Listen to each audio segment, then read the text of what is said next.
సంతానలేమితో బాధపడుతున్న వారికి 49 వారు అందిస్తున్న అద్భుతమైన ఆఫర్. వివరాలకు సంప్రదించండి. నమస్తే రమగారు. నమస్తే జయ. రమగారు, ఏదైనా ఒక మంచి కథ చెప్పండి అండి. డిఫరెంట్ కథ చెప్దామా? బెంగాలీ కథ చెప్తాం. తెలుగు వాళ్ళకి బెంగాలీ సాహిత్యం బాగానే పరిచయం ఉంటుంది. మనకి లేక కాదు, బోళ్ళంత మంది కవులు, రచయిత్రులు ఉన్నా కూడా ఓల్డ్ అని పురాణ గాథలు ఎన్నున్నా కూడా ఎందుకనో తెలీదు మన వాళ్ళు బెంగాలీ కథలు బోలెడని ట్రాన్స్లేట్ చేశారు. ఇంగ్లీష్ కథలు ట్రాన్స్లేట్ చేశారు. మా ఫేవరెట్ ఈవిడ పేరెంట్ మన మాలతీ చందూర్ గారు, పాత కెరటాల పేరుతోటి అవిను. ఈ బెంగాలీ కథలైతే అసలు ఎన్ని కథలో అందులో నుంచి ఒక చిన్న కథ చెప్తా. కాయకల్ప చికిత్స. ఈ చికిత్సల్లో అంటే ఈ వైద్యంలో కాయకల్పం అనేది ఒక ప్రత్యేకమైన చికిత్స. అదొట్టి డాక్టర్లు కాదు, సాధువులు, సన్యాసులు వాళ్ళు చేసేవాళ్ళు. టంటనే మనకు తెలీదు, పేరే తెలుసు. ఓకే. అయితే హరిద్వార్లో కుంభమేళా జరిగిందట. కుంభమేళా అంటే మామూలు సంగతి కాదు. అవును, ఎప్పుడో ఒకసారి 12 ఏళ్ళకో 10 ఏళ్ళకో 16 ఏళ్ళకో వస్తూ ఉంటుంది. ఈ కుంభమేళాని అటెండ్ అవ్వడానికి కలకత్తా నుంచి ఒక కుటుంబం వచ్చారు. మన్మోహన్ రాయ్ అనే పేరున్న ఒక జడ్జి గారు, రిటైర్డ్ జడ్జి. ఆయన భార్య, ఆయనకు ఒకడే కొడుకు మణిలాల్. ఇతను కూడా జడ్జి అయ్యాడు. తండ్రి సీనియర్ జడ్జి, వీడిప్పుడే జూనియర్ జడ్జి అయ్యాడు. కేతకి అతని భార్య, కోడలు. అయితే ఈ మన్మోహన్ రాయ్ గారికి కీళ్ళ నొప్పులు, వృద్ధాప్యంతో ఆయన రిటైర్ అయిపోయాడు. అప్పట్లో 55కి రిటైర్ అయ్యేవారు, 55 ఏళ్లకే రిటైర్మెంట్. ఈ రిటైర్ అయిపోయాక ఆయనకు 58, 59 సంవత్సరాలనే మోకాళ్ళ నొప్పులు, మడవల నొప్పులు, ఏమిటో నొప్పులు. ఎలాగైనా ఈ హరిద్వార్ జీవితంలో ఒక్కసారి వస్తుంది కుంభమేళ అని చెప్పి బ్యాండేజీ బలంగా మోకాళ్ళకి చుట్టించుకుని ఎట్టాగొట్టా కుంటుతూ తక్కుతూ తారుతూ ఎట్టాగొట్టా నడుస్తూ రైలు దిగి వచ్చారు. కుర్రాడికి ఏం పెద్ద ఆసక్తి లేదు. కాకపోతే కుంభమేళ అంటే కొంచెం ఏదో సముద్ర స్నానాలు అవి ఉంటాయి కదా. అమ్మ నాన్న గొడవ పెడుతున్నారని మండలాలు, కేతకి కూడా వచ్చారు. ఇంకా పిల్లలు చిన్న కుర్రాడు 30 ఉన్నాయో లేవో. ఆ అమ్మాయి ఇంకా సొగసరి చిన్నది. సరే వెళ్తే ఏమైంది, వీళ్ళు సముద్ర స్నానము అన్నీ చేశారు. ఎటాగొట్ట అట్టగే ఏడుస్తూ గుమస్తా కూడా. అప్పట్లో ఏంటంటే ఇలా పెద్ద వాళ్ళు వచ్చేటప్పుడు వెనకాల పని చేయడానికి దానికి బెంగాలీ కథల్లో ఒక దాసి, ఒక గుమస్తా, వాళ్ళిద్దరూ ఖచ్చితంగా ప్రతి యాత్ర కథల్లోనూ కనపడతారు. గుమస్తా కూడా వచ్చాడు, సర్కార్ అని గుమస్తా. అటు ఇటు తిరిగారు. ఒక సాధు సంతులు ఒక జనం కనపడ్డారు. కనపడితే ఈవిడంది, ఏమండి దండం పెట్టుకుంటే కొడుకు అన్నాడు, ఏంటమ్మా వీళ్ళందరికీ దండాలు దయ్యాలు ఏమక్కర్లేదు, నేను దొంగ మొహాలు ఉంటారు వీళ్ళలో అంటున్నాడు. చిచ్చి అట్లా అనకూడదురా, దండం పెడదాము. ఏమండి మీ కీళ్ళ నొప్పులు తగ్గుతాయేమో, ఏదైనా సాధు సంతులను అడుగుదామండి అన్నది. ఇంకేముంది, చావుకే తగ్గేది నా నొప్పులు, ఇక అయిపోయింది, మన సర్వీస్ అయిపోయింది అన్నాడు ఆయన భర్త జడ్జి గారు. సరే ఇద్దరు కలిసి వెళ్ళి దండం పెట్టారు. కోడలు కూడా నెత్తి మీద ముసుకేసుకుని, వాళ్ళంతా ముసుగుల వాళ్ళు కదా, దండం పెట్టడానికి వచ్చింది. వచ్చేసరికల్లా నాయన ఏం కావాలమ్మా అని అడిగాడు సాధువు గారు, ముసలాయన. అడిగితే ఏం కావాలి ప్రభు, మాకు అన్నీ కావాలి, మనుషులం మామూలు వాళ్ళం, ప్రతిదీ కావాల్సిందే. డబ్బు లేనప్పుడు అది కావాలి, ఏది లేదో అది కావాలనిపిస్తుంది, ఎన్నున్నా చాలదనిపిస్తుంది. స్వామి మీకు తెలియనిది ఏముంది అని ఈయన్ని దీవించండి. కాళ్ళని కీళ్ళ నొప్పులతో చాలా బాధపడుతున్నారు, నడవలేకుండా ఉన్నారు, తీర్థం పానం కుదరటం లేదు, ఎక్కడికైనా వెళ్దామంటే శరీరం సహకరించట్లేదు, ఏదైనా చికిత్స చెప్పండి అని దండాలు పెట్టింది. కొడుకు పళ్ళు కొరుకుతూ, ఏమిటి ఇవన్నీ, వాళ్ళని అడుగుతావేంటమ్మా, పెద్ద డాక్టర్లు ఏమీ చేయలేరు కానీ వీళ్ళు ముసలి సజ్జు, వీళ్ళు ఏం చేస్తారు పోపో అన్నాడు కొడుకు. ఆవిడ ఉరిచి నోరు మూసుకో, బోడి, వాడి ముద్దు పేరు, ఆ మణిలాల్ పేరు బోడి అంటుందన్నమాట ఆవిడ. అలా పిలుస్తారు కదా పిల్లల్ని, గుండు అలా పిల్లలు గుండు అని పిలుస్తారు, అలాగే బోడి అంటుంది మరి, ఊరుకోరా అని దండం పెట్టండి అని ఈయన జడ్జి గారు అతి కష్టం మీద వంగి ఎలాగోలాగా దండం పెట్టాడు. దండం పెడితే ఆయన అన్నాడు, లేకేమమ్మాయి వైద్యం, కాయకల్ప చికిత్స ఉంది, చికిత్స చేసుకోవచ్చు అనగానే ఇవిడికి ఆశ పుట్టింది. ఏమండి ఆ చికిత్స ఏదో చేయించుకోండి, మీ కాళ్ళ నొప్పులు తగ్గుతాయి, హాయిగా ఏదైనా ఎక్కడికైనా వెళ్ళాలంటే నాకు కొంచెం ఆవిడ కొంచెం చిన్నది, ఆయనకంటే 58, 59 ఉన్నాయి, ఆవిడకి ఇప్పుడే 50 వచ్చి ఉంటాయి. కొంచెం స్థూలకాయ రాలు తప్పిస్తే అంత కీళ్ళ నొప్పులు లేవు ఆవిడకి. భార్యకి భర్తకి 8, 9 సంవత్సరాల గ్యాప్ ఉంటుంది కదా. అనేసరికల్లా ఆయన అన్నాడు, వృద్ధ సాధువు 4 రోజులు పడుతుంది కాయకల్పానికి, నమ్మితే ఉందండి అన్నాడు. అనేసరికి ఇవిడికి ఆశ పుట్టేసింది. ఉందాం ఇక్కడే ఉందామని బతిమలాడ్డం మొదలుపెట్టింది. అమ్మా ఇదంతా హంబక్కు, ఇవి నమ్మకు, ఈ ఊళ్ళో ఏమని ఉంటామమ్మా, నాకు ఉద్యోగం లేదా, ఆయన అంటే రిటైర్ అయ్యి ఉన్నాడు, నీకు పని పాట లేదు అని కొడుకు విసుక్కున్నాడు. పిసుకునేసరికల్లా ఈయన మెల్లిగా సాధువు గారి దగ్గర కూర్చుని చిన్న సాధువుల దగ్గర విషయం కనుక్కున్నాడు. 1 రోజులు ఏకాంతం, చీకట్లో ఉండాలి. 1 రోజులు బయట ఏదైనా వార్తలు ఇవ్వటమే తప్పిస్తే చూడకూడదు. 1 రోజుల పాటు లోపల ఉండాలి. ఉండేసరికల్లా ఈవిడేమంది, నువ్వు వెళ్ళిపోరా, మేము ఉంటానులే, నువ్వు ఇంటికి వెళ్ళిపో, మేము ఇక్కడే ఉంటాం, నేను చూస్తూ ఉంటానంటే ఈయన అన్నాడు, నీ గోలు ఎవడు పడతాడు, ఆయన ఏకాంతం అంటుంటే ఎంతసేపు చూస్తానంటావు, నువ్వు ఎవరు చూడకూడదుట, నువ్వేమో వెళ్ళిపోవు, నువ్వు కూడా పిల్లడితో పాటు వెళ్ళిపో. ఇప్పుడు తనుందనుకో అత్తగారు, కోడలు చిన్నపిల్లని తనకు సాయం ఉంచుకుంటుంది, తను వెళ్ళిపోతుంటే పిల్లని ఇక్కడ ఎందుకు ఉంచుతారు?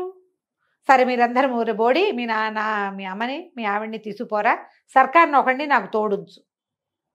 వాడు ఉత్తరం రాస్తూ ఉంటాడు, ఈయన ఎవరితోటి మాట్లాడకూడదు, కమ్యూనికేట్ చేయకూడదు అన్నారు. ఉత్తరం రాస్తాడులే అని ఉండడానికి సిద్ధపడ్డారు. అయింది. అక్కడి నుంచి ఏమైంది, సరే తల్లి కొడుకు కోడలు ముగ్గురు వెళ్ళిపోయారు. సర్కారు మన్మోహన్ రాయ్ గారు ఉండిపోయారు, జడ్జి గారు సర్కార్ పనివాడి సర్కార్ గుమాస్తా సర్కారు ఉండిపోయారు. ఉండిపోయాక వాడు 3 రోజులకోసారి సర్కారు, 4 రోజులకోసారి, 5 రోజులకు ఉత్తరం రాసేవాడు.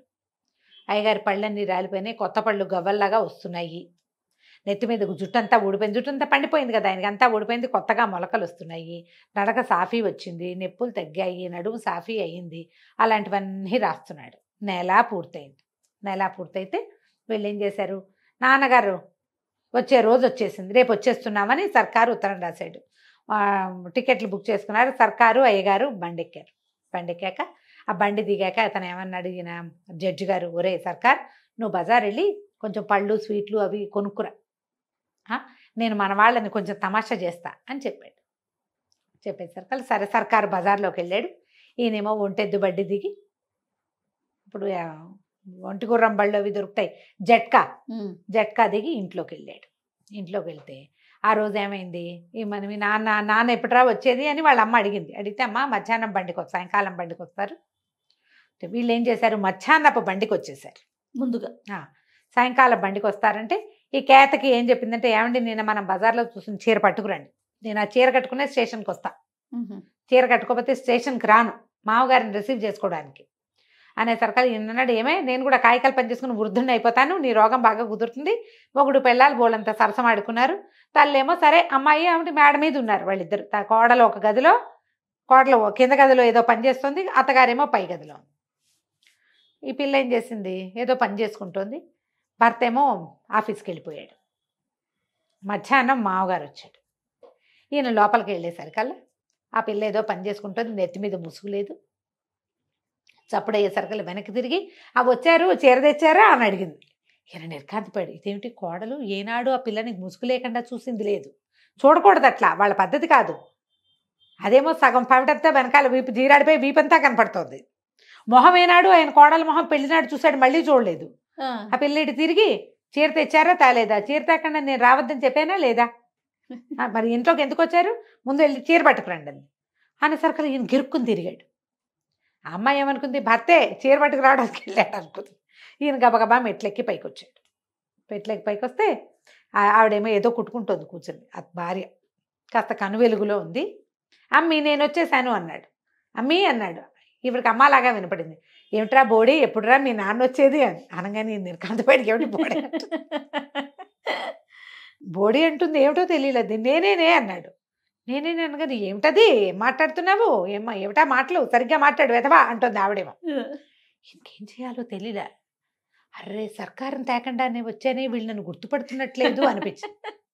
అర్థం కాలేదు, సర్కారు కావాలి ఇప్పుడు. ఆయన ఇది తిరిగి మెట్లు దిగి రావటం మొదలుపెట్టాడు. దిగి వస్తుంటే కింద నుంచి మణిలాల్ వచ్చాడు పైకి. ఆ మెట్ల మీద వెలుగు అప్పట్లో కరెంట్ లేదు, అన్ని గదుల్లోనూ దీపముడ్లు ఉండేవి. మెట్ల దగ్గరికి వెళ్ళాలంటే గదిలో నుంచి పైనుంచి కిందకి దిగేవాళ్ళు బుడ్డి పుచ్చుకుని దిగుతారు, కింద నుంచి పైకి ఎక్కేవాళ్ళు దీపం పుచ్చుకుని ఎక్కుతారు. కను వెలుగులో కనపడేసరికల్లా ఈయన ఎవడరా నువ్వు, పైనుంచి వస్తున్నావు, ఎవరు నువ్వు అని అడిగాడు మణిలాల్. అడగంగానే నన్న తత్త అన్నాడు. తండ్రికి అర్థం కాల ఏం చెప్పాలో. నేనేరా అంటానికి చేత కాలేదు. క్లయింటుని అన్నాడు. అనేసరికి క్లయింట్ పైకెత్తికి వెళ్ళావు నువ్వు, ఎవరు నువ్వు అని ఇట్లా చొక్కా పుచ్చుకున్నాడు. పుచ్చుకోగానే ఈయన నిర్కాంతపోయి నేనేరా మీ నాన్నని అన్నాడు. మా నాన్న ఇంకా నయం, మా నాన్నమేంటి దొంగ బద్దాలు ఆడుతున్నావా, పట్టు అని కిందకి ఈడ్చుకొచ్చేసాడు. ఈడ్చుకొచ్చేసరికల్లా ఈ లోపల వాళ్ళ అమ్మ పైనుంచి కాస్త దిగుతోంది, యువతలకి వచ్చింది. ఏమిట్రా మా బోడీ అరుస్తున్నావు, ఏమైందిరా అంటే వీడెవడోనమ్మా క్లయింటు, ఇప్పుడేమో నాన్న అంటాడు. చూసుకోవరా మీరు అన్నాడు. చూసుకోవటం ఏమిట్రా, ఇప్పుడు నువ్వేగా కిందకి దిగెళ్ళావు అంటుంది. కొడుకే వచ్చాడు అనుకుంటుంది కదా ఆవిడ. నేను కిందకి దిగి రావటం, నేను ఇప్పుడే వస్తున్నాను, వీడెవడో పైనుంచి కిందకి దిగుతున్నాడు అని చెప్పేసి గట్టిగా పనివాడిని కేకేసి, ఒరే వాకిట్లో పోలీస్ బాయ్ ఆగి ఉంది చూడు, ఆయన కేకేసుకురా అన్నాడు. ఆ దారి జడ్జి గారి మ్యాజిస్ట్రేట్ కదా ఇతను, అది అంతకుముందే పోలీస్ వ్యాన్ ఒకటి ఈయన దింపెళ్ళింది, ఎస్కార్ట్ వస్తుంది. వాడు పరిగెత్తుకుంటూ వెళ్ళి పోలీస్ ఇన్స్పెక్టర్ని పిలుచుకొచ్చారు. పోలీస్ ఇన్స్పెక్టర్ వచ్చాడు. ఆ కను వెలుగులో ఎవరో కుర్రాడు, ఇంచుమించుగా మణిలాలంత పొడుగు ఉన్నవాడు, నెత్తి మీద జుట్టు, వృద్ధుడు అయ్యేందుకు అవకాశం సుతరాము లేదు. ఇంకేముంది? అక్కడి నుంచి పోలీస్ ఇన్స్పెక్టర్ లోపలికి వచ్చి, ఎవరో నువ్వు ఏమిటంటే, ఇన్స్పెక్టర్ గారి కుర్చీ వేశారు. ఈయన హతాశుడని నెత్తివి చేయబెట్టుకుని కింద కూలబడ్డాడు. మామూలు పరిస్థితుల్లో అయితే ఆయన కింద కూలబడలేడు, మోకాళ్ళు సహకరించవు. ఇప్పుడు కుర్రాడైపోయాడు ఆయన, ఢామ్మని కింద కూర్చున్నాడు. ఈ మణిలాల్ అన్నాడు, ఎవరోనండి, ఇంట్లోకి వచ్చేసాడు. ముందేమో క్లయింట్ అన్నాడు, ఇప్పుడేమో మా నాన్న అంటాడు. నేనేరా అబ్బి, నువ్వు నన్ను గుర్తుపట్టలేదా అంటాడు ఆయన నెత్తి కొట్టుకుంటూ. ఇంతలో ఏమైంది, సర్కారు వచ్చి, వీళ్ళు వచ్చి 2 గంటలు అయిపోయింది కదా. ఆ సర్కారు పళ్ళు పువ్వులు అన్నీ మోసుకుని లోపలికి వచ్చి, అయ్యగారు ఏంటంటే కింద కూర్చున్నారు అన్నాడు. అనగానే మండలాలు నిర్కాంతపడి, ఎవరిని రా అయ్యగారు అంటాం. అదేంటి బాబు, మన నాన్నగారే అని ఆ సర్కారు చెప్పాడు. చెప్పంగానే ఆవిడ పరిగెత్తుకుంటూ పైనుంచి కిందకు వచ్చింది. కేతకి సిగ్గేసింది. ఇందాక మావగారేనమాట లోపలికి వచ్చింది, వీపంతా చూపించింది, మొహం చూపించేసింది, నెత్తి మీద కొంగు సవరించుకుంటూ వెళ్ళి ఒక మూల నుంచి ఆయన 2 దీపాలు పెట్టి ఇన్స్పెక్టర్ చూస్తే ఏముంది, నుంచున్న మండలాలు ఒకడు, నేల మీద కూర్చున్న మండలాలు ఇంకొకడు. తండ్రి డిట్టో కొడుకులాగానే ఉన్నాడు. ఆయన ఆశ్చర్యపడి, ఏంటండి బాబు ఇదే, కాయకల్ప చికిత్స చేసుకున్నానండి, అక్కడికి ఉత్తరాలు రాసాము, పళ్ళు వచ్చినాయి, జుట్టు వచ్చిందని, వీళ్ళని సర్ప్రైజ్ చేద్దామని ముందొచ్చేసాను. సర్కారు లేకుండా రావడం వల్ల నేను మీ కాళ్ళ దగ్గర కూర్చోవాల్సి వచ్చింది. ఆ సర్కారు వచ్చి గబగబా రెక్కపుచ్చుకొని లేవదీశాడు ఆయన. మణిలాల్ కూడా నిర్కాంతపడి, కాయకల్ప చికిత్స ఇంత చేస్తుందా, మా నాన్న నన్ను చేసేసిందిగా. కోడలు సిగ్గుపడి చచ్చి లోపలికి పోయింది. ఇంకేం చేయాలో తెలియక ఇన్స్పెక్టర్, క్షమించండి పొరపాటు అయింది, ఎందుకు పోలీసులు పిలిచారు బాబు అని అడుగుతున్నాడు సర్కారు. ఇప్పుడు అక్కడ ఎవరో దొంగ అనుకున్నాడు. ఇంతలో ఏమైంది, మ్యాజిస్ట్రేట్ని కలవడానికి ఒక వార్త, టీవీలో వార్తలు పేపర్లో వేస్తారు కదా, వాళ్ళొకళ్ళు వచ్చి వీళ్ళిద్దరినీ ఫోటో తీశారు. ఫోటో తీసి మర్నాడు పేపర్లో వేశారట. 25 ఏళ్ల భర్త, 50 ఏళ్ల భార్య, ఇప్పుడు ఏం చేస్తారు వీళ్ళు అని. ఆవిడ లబోది బోమని ఏడుపు, మళ్ళీ చికిత్స చేసుకురా, లేదా ఇంకా 4 రోజులు నేను చచ్చాక ఇంకో పెళ్లి చేసుకుందు కానీ ఇప్పుడు కొడుకు అంత ఉన్నవాడితోటి నువ్వు నేను కలిసి ఉంటాం ఏమిటంటుంది ఆవిడ. అబ్బాయి 25 ఏళ్ల వాడైపోయాడు ఆయన. అదే పళ్ళు ఊడిపోయినాయి, కొత్త పళ్ళు వచ్చినాయి, జుట్టు అంతా ఊడిపోయింది, తెల్ల జుట్టు అంతా, మళ్ళీ ఫ్రెష్ జుట్టు వచ్చింది.